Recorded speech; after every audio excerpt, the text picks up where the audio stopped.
వాస్తు విజ్ఞానానికి స్వాగతం. నేను ప్రభాకర్, వాస్తు ప్లానర్. నేను ఒక వాస్తు పరిశోధకుడిని. మనం ఇప్పుడు హిందూపూర్ ముద్దిరెడ్డిపల్లి దేవప్ప గారి ఆంజనేయులు గారి ఇంటి దగ్గర ఉన్నాము. ఇది 5 సంవత్సరాల క్రితము ఇంటిని ప్లాన్ చేసినానండి. ఇప్పుడు ఇంటిని కంపౌండ్ కడుతున్నాము. ఇది ఇంటి లోపల కొలత తూర్పు పడమర 29, ఉత్తర దక్షిణం వచ్చి 27 అడుగులు. 5 మగ్గాలకిను ఇంటికి ప్లాన్ చేసినాను ఫ్యామిలీకి. ఇప్పుడు కంపౌండ్ కడుతున్నాము. ఇక్కడ ఒక పిల్లర్ కట్టమని చెప్పినాను, డమ్మే పిల్లరు.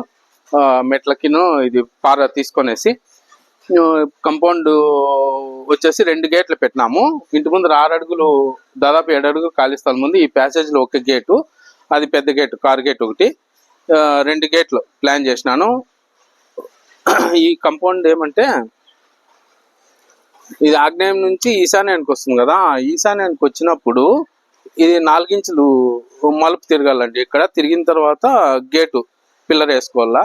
ఈ 2 ఈశాన్యాలు కలిసే చోట పిల్లర్ కానీ గేటు దిమ్మి కానీ ఉండదన్నమాట. ఉంటే ఈశాన్యం బరువు అయ్యి వ్యతిరేక ఫలితాలు వస్తాయి, నష్టం జరుగుతూ ఉంది. ఇది గమనించండి. ఇది 2 గేట్లు ఎందుకు పెట్టాలా, ఒకే గేటు పెట్టచ్చు కదా అక్కడ నుంచి ఇక్కడ వరకు అంటే, ఇంటి కోణం వచ్చేసి గేట్లేకి పడరాదు. ఇంటి కోణం గేట్లేకి పడరాదు కాబట్టి 2 డివైడ్ చేసినాను. 2 గేట్లు పెట్టినాను, ఒకటి చిన్న గేటు, ఒకటి పెద్ద గేటు. ఇప్పుడు ఆ పెద్ద గేటే పెట్టచ్చు కదా, చిన్న గేట్ ఎందుకు అంటే, పెద్ద గేట్లో నుంచి ఇంటికి తూర్పు వాకిలికి నడిస్తే ఉత్తరం నుంచి దక్షిణాగ్నేయ నడక వస్తుంది కాబట్టి ఇది చిన్న గేట్ పెట్టినాం. ఈ చిన్న గేటు ఎప్పుడు వాడుకునేందుకు.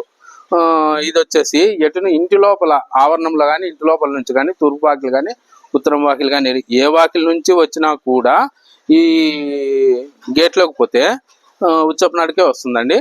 ఓకే అండి, థ్యాంక్ యూ.